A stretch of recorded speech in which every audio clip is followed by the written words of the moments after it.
Bueno, ministro, pues muchas gracias por estar hoy con nosotros en este evento. Ha estado usted esta semana en Bruselas, en una reunión con los ministros del ramo, hablando sobre digitalización. No sé si nos puede adelantar a qué acuerdos han llegado en este momento tan crítico, además, para la política europea. Bueno, pues en primer lugar, gracias a todos y todas, gracias a los organizadores, enhorabuena al diario, Neus, Arsenio, gracias de verdad por organizar foros como este donde se puede hablar de los asuntos de los que está discutiendo el mundo, de verdad, ¿no? Porque muchas veces en el fragor de la batalla diaria no se puede entrar a temas que están cambiando nuestra vida, nuestra economía, nuestra forma de relacionarnos, ¿no?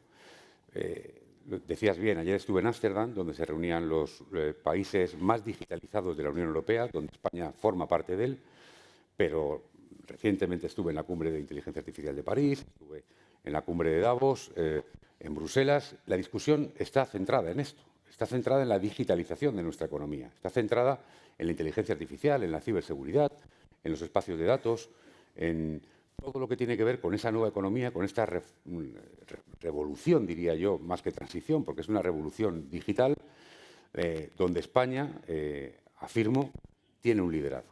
Y lo voy a afirmar con datos. A lo largo de esta mini entrevista daré datos que demuestran que España es un líder digital. Y no es casualidad que nuestro país sea hoy la locomotora económica de Europa. Porque si lo es porque este país ha tenido un gobierno y un presidente, Pedro Sánchez, que tuvo la visión de que el mundo iba a afrontar dos grandes transformaciones, la transición ecológica y la transición digital, y que España tenía que ser líder en las dos, y que las dos son compatibles. Y eso es lo que estamos demostrando, pero daré datos para demostrarlo. Tengo entendido que una de las cosas de las que se hablaron es del impulso a las startups tecnológicas. Es una política que el Gobierno también ha intentado impulsar. ¿Cuáles cree que son los factores clave que hacen que nuestro país sea un entorno atractivo y cómo se puede mejorar para este tipo de economía? Bueno, en primer lugar, el mensaje es que toda esa transformación es una grandísima oportunidad para reindustrializar Europa y para reindustrializar España. Esa es la palabra clave. En segundo lugar, todos hemos descubierto, muy especialmente después del COVID, que Europa tenía que reforzar su autonomía estratégica. Y ahora mucho más, ahora que hemos visto todo lo que está pasando en el mundo, la situación geopolítica mundial, Europa es muy consciente de que tiene que reforzar toda su autonomía estratégica. Eso es el informe Letta, el informe Draghi. Bueno, eso es lo que estamos haciendo con todas las inversiones en digital. Estas jornadas que organizáis hoy son sobre los fondos europeos. Quiero que sepáis un dato muy contundente. España está destinando el 30% de los fondos europeos precisamente a la transformación digital. El 30% de los fondos europeos. Estamos hablando de decenas de miles de millones de euros de inversión pública que están fomentando mucha inversión privada, porque la palabra mágica en esta transformación es colaboración público-privada. Y luego daré ejemplos. Por lo tanto, creo que ese esfuerzo inversor por parte de las administraciones públicas, por parte del Gobierno, y ese acompañamiento con el sector privado nos están logrando poner a la cabeza. El año pasado se creó una nueva entidad pública, la Sociedad Española para la Transformación Tecnológica, cuyo principal objetivo es precisamente ayudar al nacimiento de estas startups, o no tanto nacimiento, también desarrollo, ¿no?, de empresas ya consolidadas, pero que pueden beneficiarse de una entrada de capital público. Y este 2025 han sido las primeras inversiones. No sé si destacaría alguna de ellas, ya ha habido 2 o 3 muy interesantes. Bueno, yo quiero que aprovecho todos los foros para que todo el mundo, y especialmente quien nos escucha del sector privado, conozca las herramientas de las que dispone, porque he dicho que tenemos fondos, pero hay herramientas poderosas. Por ejemplo, contamos con el INCIBE, el Instituto de Ciberseguridad, que está haciendo importantes inversiones en ciberseguridad con el sector privado. Por ejemplo, contamos con Red.es, que está gestionando los fondos europeos, las ayudas para digitalizar nuestra economía en las pymes y autónomos, y que lleva a día de hoy prácticamente 600.000 o más de 600.000, porque a buena velocidad, de ayudas con el kit digital, para que 600.000 pymes y autónomos de este país han recibido ayudas. Lo digo para quien dice que los fondos europeos no llegan. Si la economía española es hoy una de las más digitalizadas del mundo es porque, entre otras cosas, hacemos cosas como el kit digital a través de Red.es. Y está la SET, la Sociedad Española de Transformación Tecnológica, que maneja 16.000 millones de euros, nada más y nada menos. En 3 capítulos, en lo que se denomina el PERTECHIP, en los fondos NextTech para nuevas tecnologías y en el hub audiovisual. Datos. Si hablamos del hub audiovisual, les puedo decir que en España hoy se ruedan el doble de series y de películas que hace 4 años. Y se ha incrementado un 90 y pico % el empleo en el sector audiovisual. Estoy hablando del doble de rodajes. Las grandes plataformas mundiales ruedan más en España hoy, con todo lo que supone para el tejido industrial que hay alrededor de ello y para el talento nacional, de lo que hacían hace 4 o 5 años. Por lo tanto, España se ha convertido en un gran hub audiovisual. Éxito. Si hablamos de Nextech, luego le daré algún ejemplo concreto de fondos, pero si hablamos del PERTE Chip, estamos hablando de unos temas más importantes. En la pandemia descubrimos que en Europa había que esperar 8 meses para conseguir un coche, porque los coches llevan chips. Casi todo lleva un chip hoy y prácticamente todos los chips se fabricaban fuera de Europa. Y Europa decidió, hay que apostar por la industria de semiconductores y de chips en nuestro continente. Y eso es lo que estamos haciendo con el PERTE Chip. ¿Qué tipo de inversiones? Que me estabas preguntando. Por dar ejemplos muy concretos, que algunos de ellos son muy grandes, muy transformadores. Por ejemplo, estamos invirtiendo para que una de las mayores salas blancas de Europa, que es IMEC, una empresa que está en Lovaina, se instale en Málaga. Ya hemos firmado el convenio con la Junta de Andalucía para que ceda el terreno y hemos puesto las primeras inversiones. Van a llevar más de 500 millones de euros de inversión pública para que Málaga sea un referente y con todo el ecosistema que eso genera alrededor en el diseño y la producción de los chips. Estamos viendo otros proyectos que no puedo anunciar todavía, pero sí hemos puesto en marcha proyectos importantísimos como Sensia, en Leganés, que es una empresa puntera de infrarrojos, como Sateliot, que llevamos al Consejo de Ministros esta semana, ojo, muy importante, una empresa española de satélites de 5G no en banda ancha, sino en banda estrecha, pero para el Internet de las cosas, que nos va a permitir ser competitivos también en el mundo de las telecomunicaciones. Por cierto, paréntesis, si hay todo ese apetito inversor que me decías antes en España, es por 2 razones. Es por muchas, pero hay 2 que son esenciales. Primero, que España tiene una energía limpia y barata.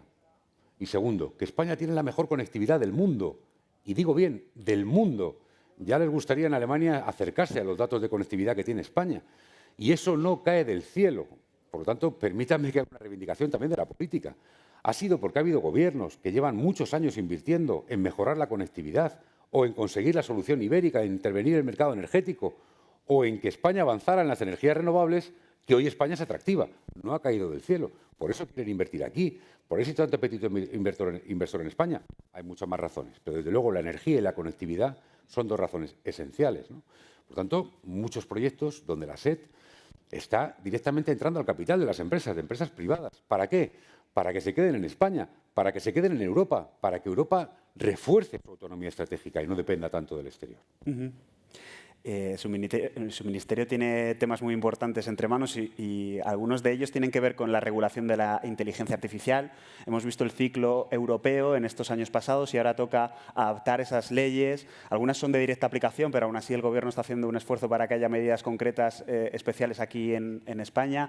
¿Qué medidas destacaría de ese proceso de adaptación de las leyes europeas y de adaptación a una tecnología tan revolucionaria como la inteligencia artificial?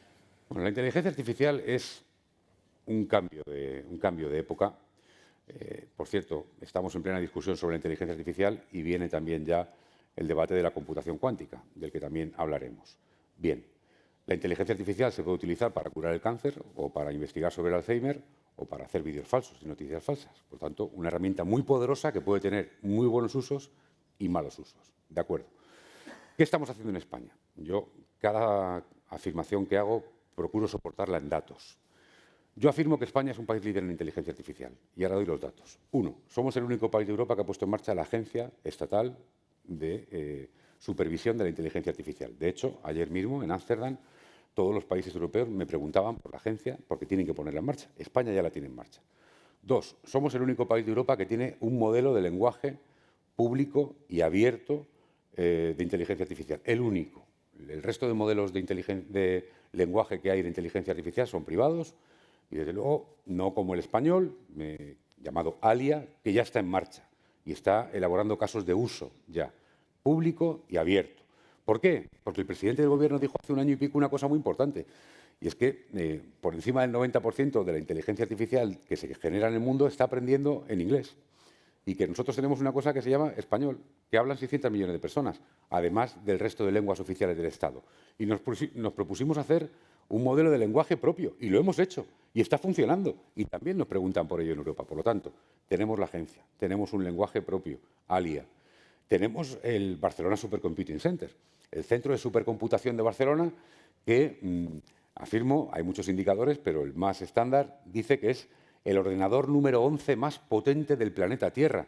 Una vez más, han sido muchos años de inversión para que el centro de supercomputación de Barcelona hoy sea lo que es.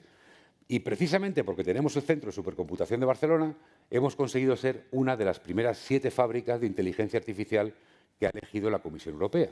Por lo tanto, tenemos ALIA, tenemos la agencia, tenemos el centro de supercomputación, tenemos una de las primeras 7 fábricas europeas de inteligencia artificial, tenemos, que a mí me parece muy importante, una visión muy democratizadora del uso. ¿Y por qué digo esto? Porque hay un apetito de todo el sector privado, y muy especialmente de pymes y autónomos, por la pregunta que nos hacen todos es ¿cómo aplico la inteligencia artificial a mi negocio? Y muchas son pequeñas empresas que no tienen dinero para... Y por lo tanto, el centro de supercomputación de Barcelona, la fábrica de inteligencia artificial, las ayudas que estamos dando para la aplicación de la inteligencia artificial son muy importantes. Otro ejemplo.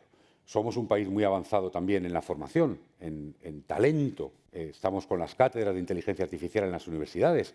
Tenemos 10 puntos por encima de lo que la Comisión Europea establece como el nivel de digitalización de la población. 10 puntos por encima.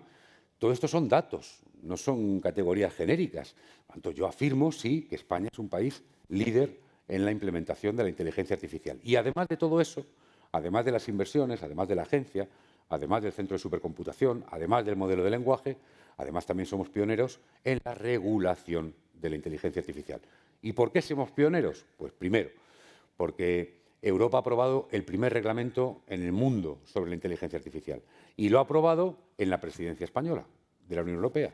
Pero es que ahora, cuando los Estados miembros tienen que aplicar el reglamento, tienen que hacer su propia ley nacional, estamos siendo el segundo país de Europa en aplicar la ley de inteligencia artificial. También me preguntaban ayer en Ámsterdam todos los países porque tienen que hacer su propia ley y me preguntaban cómo lo habíamos hecho en España.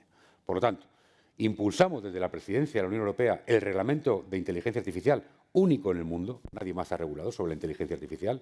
Y dos, somos el segundo país de Europa que lo aplica con la ley y que tiene ya la agencia, porque todos estos países que tienen que hacer la ley todavía ni siquiera tienen la agencia preparada para que luego sea el organismo que siga el cumplimiento de la ley.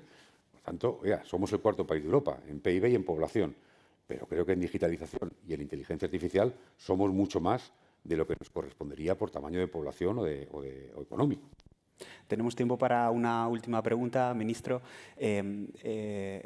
Muchas veces las tecnologías digitales nos salen a nosotros por la pantalla, las tenemos en el móvil, pero no somos conscientes de que eso está anclado a la tierra, que tiene una serie de infraestructuras, obviamente, que las potencian, que las necesitan para funcionar. Y España ha tenido bastante éxito a la hora de atraer ese tipo de infraestructuras. Se ha convertido en un polo en el sur de Europa para los centros de datos. Hemos visto inversiones enormes de Microsoft, de Amazon, de Google, que quieren venir a España a instalar sus centros de datos. Pero eso, por otro lado, también ha generado cierta inquietud en la ciudadanía porque son centros que tienen un alto consumo energético, justo además en un momento que, aunque ya vamos saliendo un poco de la crisis energética provocada por la guerra de Ucrania, se anunciaron en el mismo momento. No sé si puede mandar un mensaje a esos ciudadanos que quizás estén un poco preocupados por esta situación, por estas nuevas infraestructuras y su consumo. Pues muy brevemente, porque tenemos poco tiempo, para lanzar mensajes muy concretos. Uno, en efecto, España tiene un apetito inversor descomunal en centros de datos. Y no lo tiene porque sí. Lo tiene porque tiene, como he dicho antes, una energía barata y limpia. Y añado, y segura. Porque los centros de datos no se pueden permitir un corte de la luz. Necesitan energía 24/7 y cualquier corte es crítico. Por lo tanto, el sistema eléctrico de nuestro país no solamente garantiza una energía barata y limpia, sino que además no hay corte de luz, como hay en otros países que tienen mucho más inseguridad en el abastecimiento. Primera idea. Segunda, obviamente tenemos que priorizar los centros de datos que sean sostenibles. Tercero, tenemos que priorizar centros de datos que no sean... A mí me gusta mucho hacer la analogía con el siglo XV, XVI. Yo no quiero los campos de algodón, quiero las fábricas. Por lo tanto, esos centros de datos tienen que tener asociados fábricas de inteligencia artificial, desarrollo industrial. Eso es así, ¿no? Y tercero, dependemos mucho de la tecnología, porque es verdad que hoy en día crece y crece exponencialmente la necesidad de capacidad de computación para todos los grupos de desarrollo de la inteligencia artificial. Pero también es verdad que la tecnología lo cambia todo muy rápidamente y, por lo tanto, puedo poner un ejemplo muy bonito, muy poderoso. Precisamente desde la SED hemos invertido, creo que el presidente del Gobierno lo ha mencionado esta mañana, hemos invertido en una empresa de Guipúzcoa llamada Multiverse Computing, una empresa que empezó hace 4 o 5 años a hacer computación cuántica y que han desarrollado un modelo de compresión de los modelos de lenguaje de inteligencia artificial que consigue comprimir hasta en un 90% el modelo, hasta en un 90% el modelo, lo cual puede suponer ahorros energéticos por encima del 60%, del 70%. Es decir, que, por cierto, añado, creo que hemos invertido 67 millones de euros por parte del Gobierno en Multiverse. Multiverse puede ser el próximo unicornio europeo y español, empresa que se sitúe a nivel mundial.